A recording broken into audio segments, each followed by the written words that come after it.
Okey, Assalamualaikum warahmatullahi wabarakatuh. Petang ini saya didatangi sahabat-sahabat yang bertanyakan kepada saya tentang apa yang bakal berlaku pada 13 Oktober, hari Selasa depan. Jadi banyak WhatsApp, banyak pertanyaan-pertanyaan melalui Facebook Messenger, begitu juga dengan Instagram. Jadi saya mengambil keputusan lebih baik saya rakamlah, senang. Saya rakam saudara, boleh sebut nama ke? Boleh. Saudara Halim Tua akan bertanya soalan-soalan ni dan insya-Allah saya akan cuba menjawabnya. Silakan saudara Halim. Yang berbahagia Datuk Lokman Nur Adam, Ya. Presiden Laskar Cyber Malaysia. Soalan kami yang sedang berlalu-lalu siang malam pagi petang Berlegar, ialah apakah yang akan berlaku pada 13 Oktober ini dan adakah ianya akan menjadi satu tragedi Oktober kepada kerajaan di bawah pimpinan Perdana Menteri Tan Sri Muhyiddin Yassin yang menguasai 113 kerusi di Dewan Rakyat, manakala kedudukan semasa menunjukkan selaku pembangkang Datuk Seri Anwar mempunyai 109 kerusi di Dewan Rakyat. Datuk Seri Anwar mendakwa mendapat perkenan menghadap Yang di-Pertuan Agong Al-Sultan Abdullah Riayatuddin Al-Mustafa Billah Shah, dan di mana di dalam itu beliau akan mempersembahkan keterangan lengkap mengenai jumlah majoriti ahli parlimen yang kukuh seperti yang disebutkan sebelum ini. Jadi silakan Datuk. Okey. Pertama sekali saya nak beritahu bahawa temujanji kebenaran kebawah-duli Yang Maha Mulia daripada Kebagingan Yang di-Pertuan Agong untuk Datuk Seri Anwar Ibrahim menghadap, itu adalah satu perkara yang menjadi tanggungjawab baginda. Apabila seorang ahli parlimen mengaku bahawa dia mempunyai sokongan majoriti, iaitu lebih daripada 112 orang ahli parlimen yang menyokong beliau untuk diangkat menjadi Perdana Menteri, maka tuanku memanglah kena berjumpa. Kerana bila tuanku berjumpa, barulah tuanku dapat mengesahkan sama ada benar ataupun tidak. Okey. Jadi hari Selasa ni lebih kepada satu perjumpaan. Bukan bererti akan terus tukar kerajaan, tidak. Pertama, perjumpaan. Dan saya yakin bila perjumpaan itu berlaku, Datuk Seri Anwar sudah pun bersiap sedia dengan SD yang dikumpul lebih daripada 112 orang untuk mengesahkan bahawa dirinya sudah layak untuk mengangkat sumpah sebagai Perdana Menteri. Okey. Ini lazimlah, biasanya memang macam tu. Okey. Jadi dengan apa yang dipersembahkan oleh Datuk Seri Anwar Ibrahim, maka apa yang akan berlaku, sudah pasti tuanku akan meminta pembuktian. Pembuktian kalau ikut apa yang telah berlaku pada Februari lalu, tuanku telah memanggil kesemua 222 orang ahli parlimen. Tetapi kali ini, disebabkan dakwaan itu dibuat oleh Datuk Seri Anwar, dan Datuk Seri Anwar mengatakan bahawa beliau ada lebih daripada 112, maka tuanku boleh hanya memanggil lebih daripada 112 orang ahli parlimen yang disenaraikan oleh Datuk Seri Anwar Ibrahim. Okey.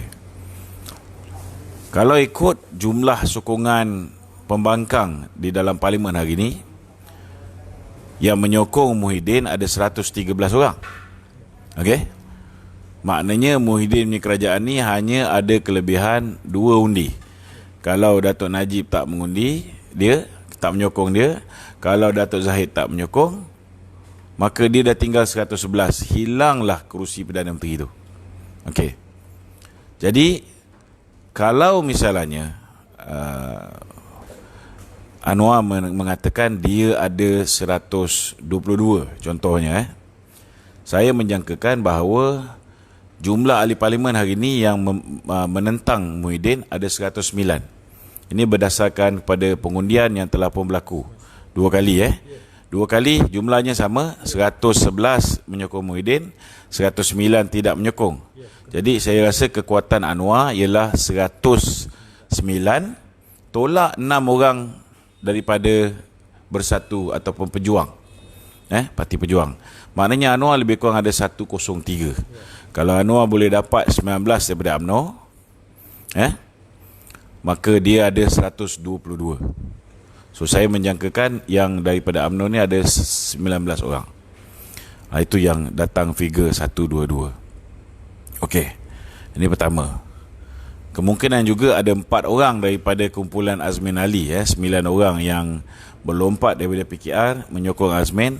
Kemungkinan juga 4 orang ni akan bersama menyokong. Jadi Anwar boleh dapat lebih kurang, tambah lagi tu dah jadi 126. Okey. Berapa pun jumlah, tak perlu nak panik, tak perlu nak panik. Kerana akhirnya diputuskan oleh baginda tuanku. Okey.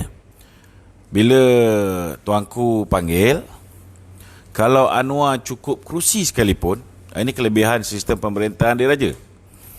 Kalau Anwar cukup kerusi sekalipun, tapi tuanku tak nak dia jadi Perdana Menteri, maka boleh berlaku beberapa keadaan. Pertama, sama ada tuanku merestui dan membenarkan peralihan kuasa secara pintu belakang sekali lagi, yang sudah pasti akan berlaku pelbagai pertikaian. Kalau kita tengok itu hari, bila tuanku benarkan peralihan kuasa melalui pintu belakang kali pertama, berlaku pertikaian, Tetapi setidak-tidaknya yang pertama itu berlaku selepas Tun Mahathir meletak jawatan, Kali ni Muhyiddin tak meletakkan jawatan. Okey. Jadi saya nampak, ini apa yang saya baca. Saya bukan Pak Nujum, tetapi yalah, kita ni orang politik ni kadang-kadang kita ada daya takulan, kita boleh predict what is going to happen. So I predict tuanku takkan tidak akan menerima Anwar menjadi Perdana Menteri. Ini apa yang saya punya rasa, kata orang lama, saya punya rasa. Jadi ada kemungkinan besar Parlimen boleh dibubarkan. Tetapi kalau Parlimen nak dibubarkan dalam keadaan kita berhadapan dengan COVID, saya rasa tuanku ni antara orang yang cukup careful bab ni. Itu hari pun bulan Februari, bila berlakunya peletakan jawatan Tun Dr. Mahathir yang menyebabkan kerajaan tidak ada sementara, maknanya ada Perdana Menteri interim saja, tak ada Perdana Menteri yang sebenar. Antara sebab beliau tidak mengadakan pilihan raya ialah kerana nak mengelakkan daripada berlakunya apa yang dipanggil sebagai penyebaran COVID ini.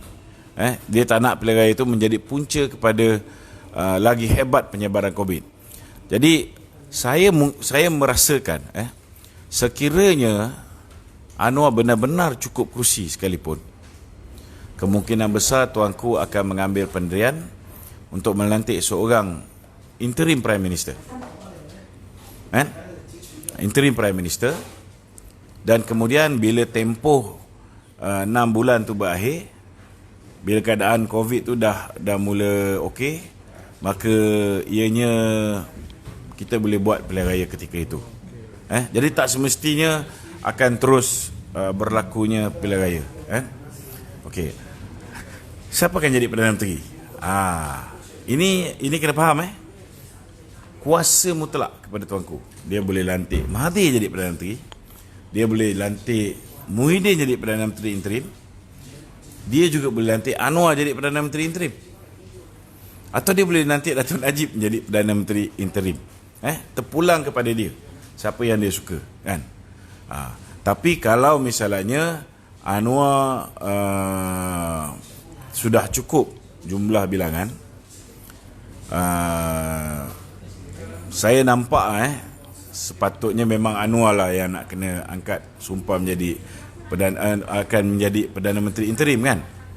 Dan saya rasa tak perlu nak bimbang kerana kuasa tu masih di bawah tangan tuanku. Maknanya kalau masa dalam tempoh dia menjadi Perdana Menteri interim ni, dia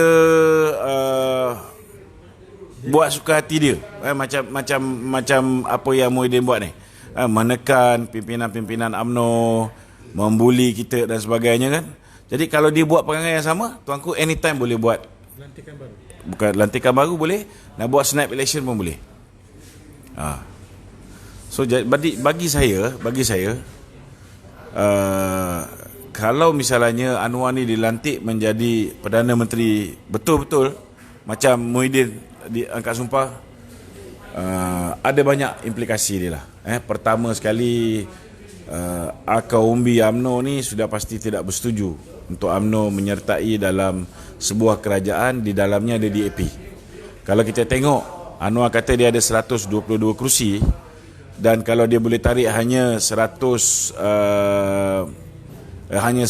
orang daripada UMNO, maknanya dia akan mengekalkan 42 orang DAP di dalam kerajaan tersebut, kan?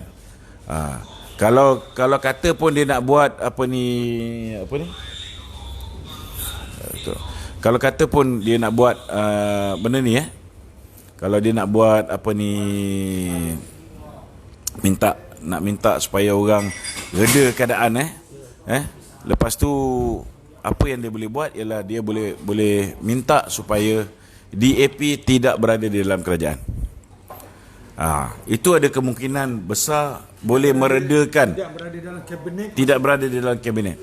Maknanya kabinet tu nanti mungkin ada orang UMNO, mungkin ada orang PKR, mungkin ada orang amanah, tapi tak ada orang DAP. Ini mungkin akan meredakan keadaan.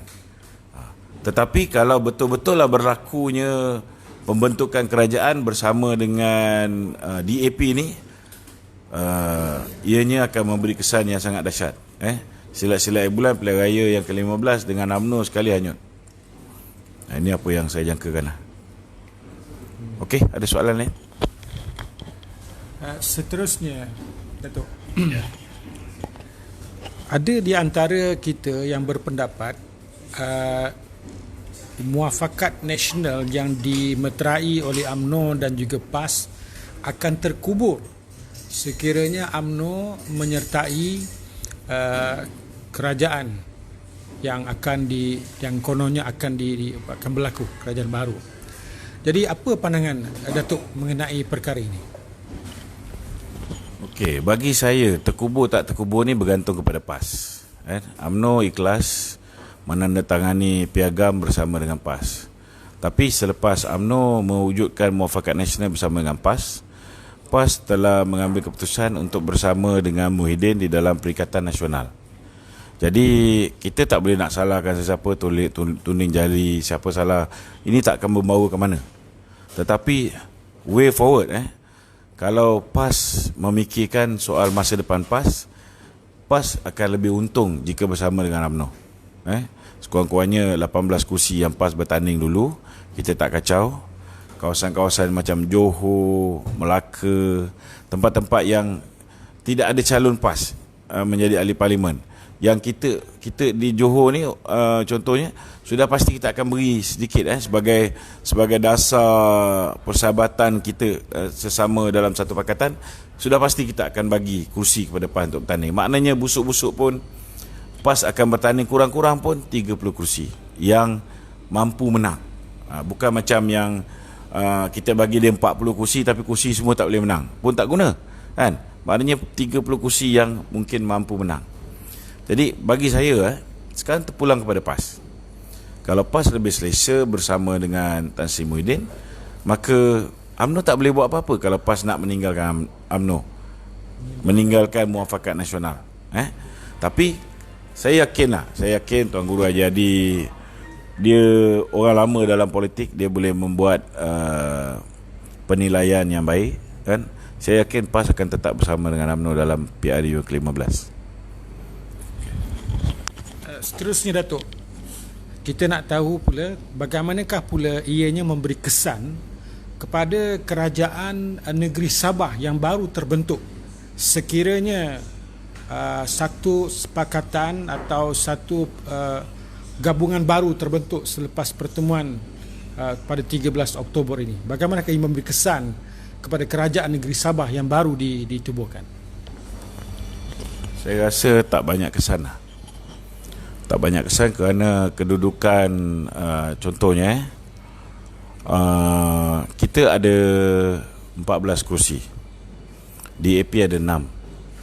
Okey. UMNO ada BN ada 14, DAP ada 6, maknanya ada 20 kursi. 20 kursi. Bersatu tolak tepi lah. Bersatu tolak tepi.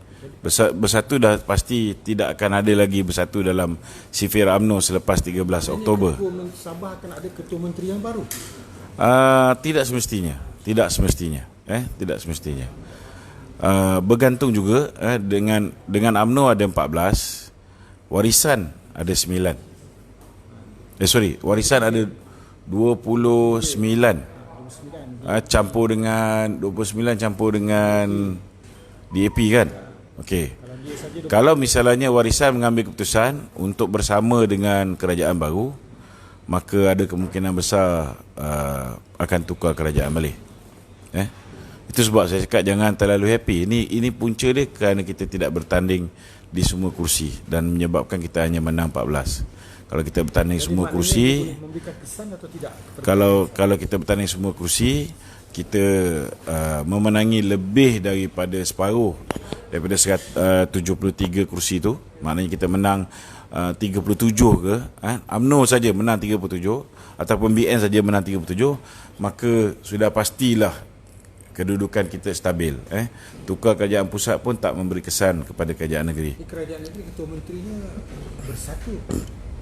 bersatu tidak akan lagi menjadi kerajaan negeri Sabah. Itu sudah pasti.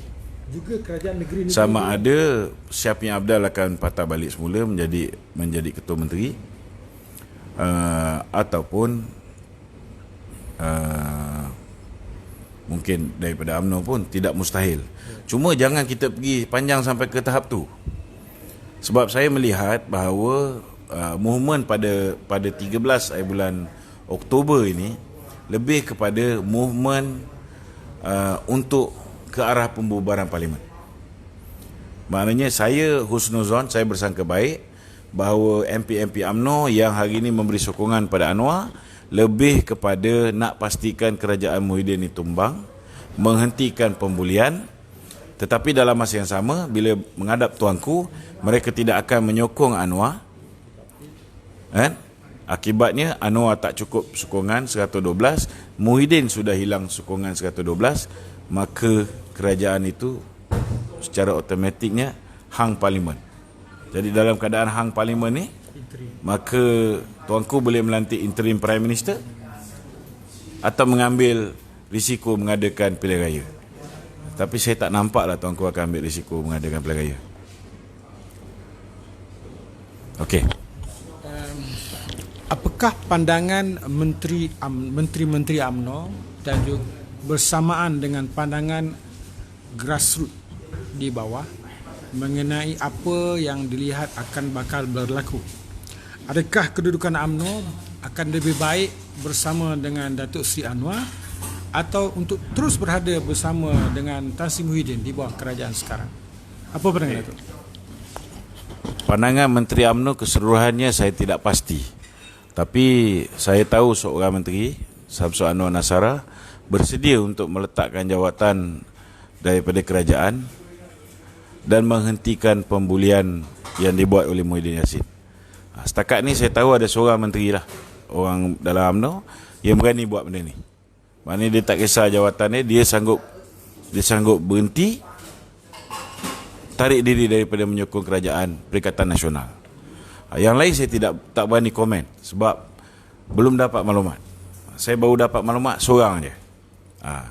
Tapi saya harap bila MT bersidang nanti, kalau MT memutuskan kita keluar daripada Perikatan Nasional, kalau boleh biarlah semua ahli-ahli parlimen dan juga semua menteri dan timbalan menteri termasuk pengurusi GLC sama juga menarik diri daripada Kerajaan Perikatan Nasional. Barulah kerajaan tu boleh tumbang. Barulah kita akan boleh ke arah parlimen dissolvement ataupun pembubaran parlimen. Tak semestinya perlu diadakan pilihan raya dalam masa terdekat. Maknanya tuanku boleh guna boleh bicara dia. Dia boleh gunakan macam mana dia lantik Tun Mahathir sebagai interim prime minister. Dia boleh juga guna kaedah yang sama. Saya tengok Akar Umbi senang. Akar Umbi nak UMNO berjalan bersendirian. Akar Umbi tak mahu bersatu, dan Akar Umbi juga tak mahu UMNO bekerjasama dengan PKR. Sebenarnya lebih kepada DAP lah kan. Kalau setakat PKR ni mungkin Akar Umbi tak bising sangat. Tetapi sudah pastilah orang Melayu khususnya mereka sukar untuk menerima DAP. Jadi Datuk, hari-hari yang ditunggu kini telah semakin hampir. Agak-agaknya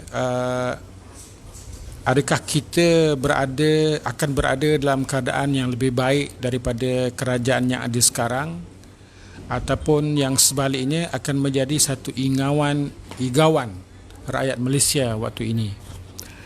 Pada pandangan Datuk, adakah episod ini hanya akan berakhir begitu sahaja di pihak Tun Mahathir?